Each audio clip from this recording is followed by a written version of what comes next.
Grammar মুখস্থ না করে ইংরেজি শেখার আজকে ক্লাস 5। তো আজকের ক্লাসটিতে আমরা মূলত পাস্ট কন্টিনিউয়াস টেন্স সম্পর্কে আলোচনা করব, তবে এখানে আমরা কোনো গ্রামাটিক্যাল স্ট্রাকচার মুখস্থ করব না।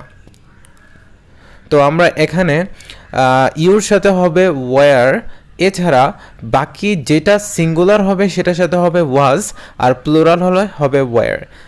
তো আই এটা হচ্ছে সিঙ্গুলার, একজনকে বোঝাচ্ছে, সো এখানে ওয়াজ হবে। তাহলে আই ওয়াজ ডুইং, ভার্বটাকে আইএনজি যোগ করতে হবে। আই ওয়াজ ডুইং, আমি করছিলাম। যদি বলে আমি যাচ্ছিলাম, আই ওয়াজ গোয়িং। আমি পড়ছিলাম, আই ওয়াজ রিডিং। আমি খাচ্ছিলাম, আই ওয়াজ ইটিং। এটাকে আবার আমরা নেগেটিভ করতে পারবো, প্রশ্ন করতে পারবো যে আই ওয়াজ ইটিং, আমি খাচ্ছিলাম, আই ওয়াজেন্ট ইটিং, আমি খাচ্ছিলাম না। ওয়াজ আই ইটিং, আমি কি খাচ্ছিলাম? ওয়াজেন্ট আই ইটিং, আমি কি খাচ্ছিলাম না? সো ওয়াজেন্ট মূলত হচ্ছে ওয়াজ নট, এটার শর্টকাট ফর্ম হবে ওয়াজেন্ট। তো স্পোকেনে বলার ক্ষেত্রে আমরা ওয়াজেন্টই বলবো। তারপর যদি বলি যে আমি যাচ্ছিলাম, তাহলে আই ওয়াজ গোয়িং। যদি বলি আমি যাচ্ছিলাম না, আই ওয়াজেন্ট গোয়িং। আমি কি যাচ্ছিলাম? ওয়াজ আই গোয়িং, আমি কি যাচ্ছিলাম না? Wasn't I going. যদি বলি আমি খেলছিলাম, তাহলে আই ওয়াজ প্লেয়িং। আমি খেলছিলাম না, আই ওয়াজেন্ট প্লেয়িং। আমি কি খেলছিলাম? Was I playing. আমি কি খেলছিলাম না? Wasn't I playing. এভাবে সব কটা সাবজেক্ট দিয়ে বলবো এবং সব কটা ভার্ব দিয়ে প্র্যাকটিস করব। যদি বলি ইউ, তো আমরা তো প্রথমেই বললাম যে ইউর সাথে ওয়ার, এটা মুখস্থ থাকবে। এছাড়া বাকি যেটা সিঙ্গুলার হবে সেটার সাথে ওয়াজ, আর প্লুরাল হলে হবে ওয়ার। সো ইউর সাথে হবে ওয়ার। ইউ ওয়ার ডুইং, তুমি করছিলে। যদি বলি তুমি যাচ্ছিলে, ইউ ওয়ার গোয়িং। তুমি খাচ্ছিলে, you were eating.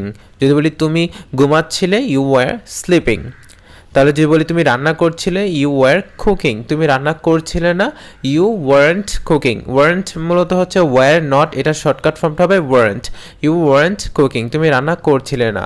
Were you cooking, তুমি কি রান্না করছিলে? ওয়ারেন্ট ইউ কুকিং, তুমি কি রান্না করছিলে না? যদি বলি তুমি খেলছিলে, তাহলে হবে ইউ ওয়ার প্লেয়িং। তুমি খেলছিলে না, ইউ ওয়ারেন্ট প্লেয়িং। তুমি কি খেলছিলে? ওয়ার ইউ প্লেয়িং, তুমি কি খেলছিলে না? Weren't you playing. তবে ইউ দিয়েও সব করে বলবো, তো তারপরে উই দিয়েও বলবো। উই বলতে আমরা, তো এখানেও কিন্তু অনেকজনকে বোঝাচ্ছে প্লুরাল, সো এখানেও ওয়ার হবে।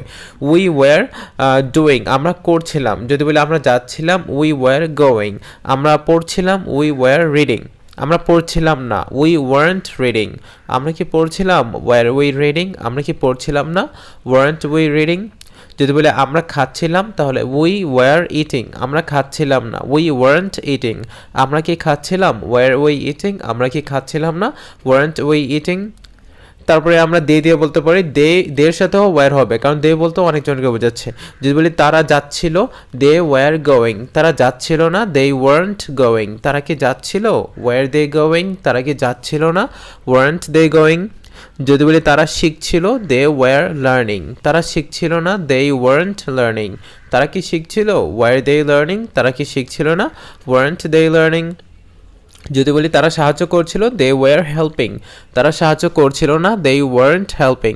তারা কি সাহায্য করছিল? ওয়ার দে হেল্পিং। তারা কি সাহায্য করছিল না? ওয়ারেন্ট দে হেল্পিং। তো এভাবে আমরা সব করে দিয়ে বলবো। হি দিয়েও বলতে পারি, যে হি বলতে তো একজনকে বোঝাচ্ছে, সো এখানে ওয়াজ হবে। হি ওয়াজ গোয়িং, সে যাচ্ছিল। যদি বলি সে খাচ্ছিল, হি ওয়াজ ইটিং। সে কাজ করছিল, হি ওয়াজ ওয়ার্কিং। সে রান্না করছিল, হি ওয়াজ কুকিং। সে রান্না করছিল না, হি ওয়াজেন্ট কুকিং। সে কি রান্না করছিল? ওয়াজ হি কুকিং। সে কি রান্না করছিল না? ওয়াজেন্ট হি কুকিং। তো আমরা এভাবে আরও সাবজেক্ট দিয়ে বলতে পারি যে সে কিনছিল, তাহলে হি ওয়াজ বাইং। সে কিনছিল না, হি ওয়াজেন্ট বাইং। সে কি কিনছিল? ওয়াজ হি বাইং। সে কি কিনছিল না? ওয়াজেন্ট হি বাইং। তো আমরা এভাবে কারোর নাম দিয়ে বলতে পারি যে রায়হান খেলছিল, রায়হান ওয়াজ প্লেয়িং, কারণ রায়হান বলতে তো একজনকে বোঝাচ্ছে। রায়হান খেলছিল না, রায়হান ওয়াজেন্ট প্লেয়িং। রায়হান কি খেলছিল? ওয়াজ রায়হান প্লেয়িং। রায়হান কি খেলছিল না? Wasn't Raihan playing. তো এভাবে আমরা প্রতিটা সাবজেক্ট দিয়ে, প্রতিটা ভার্ব দিয়ে বলার ট্রাই করব, প্র্যাকটিস করব। তারপরে আমরা আগের মতো এখানেও চাইলে ডাব্লিউএইচ ওয়ার্ডগুলো ইউজ করতে পারি, যে হোয়াট, যা, হোয়াট কি, হোয়েন যখন, হোয়েন কখন, সেগুলো আমরা ইউজ করতে পারি। যেমন হোয়াট হচ্ছে যা, তো উপরে দুইটা সেন্টেন্স আমরা জানি যে যা হবে, আর নিচে দুইটা সেন্টেন্স হবে কি, যেমন তুমি যা করছিলে, তাহলে হোয়াট ইউ ওয়ার ডুইং। তুমি যা করছিলে না, হোয়াট ইউ ওয়ারেন্ট ডুইং। তুমি কি করছিলে, হোয়াট ওয়ার ইউ ডুইং। তুমি কি করছিলে না, হোয়াট ওয়ারেন্ট ইউ ডুইং। যদি বলি সে যা খাচ্ছিল, হোয়াট হি ওয়াজ ইটিং। সে যা খাচ্ছিল না, হোয়াট হি ওয়াজন্ট ইটিং। সে কি খাচ্ছিল, হোয়াট ওয়াজ হি ইটিং। সে কি খাচ্ছিল না, হোয়াট ওয়াজন্ট হি ইটিং। তো এভাবে আমরা প্রতিটা WH ওয়ার্ড দিয়েও প্র্যাকটিস করব।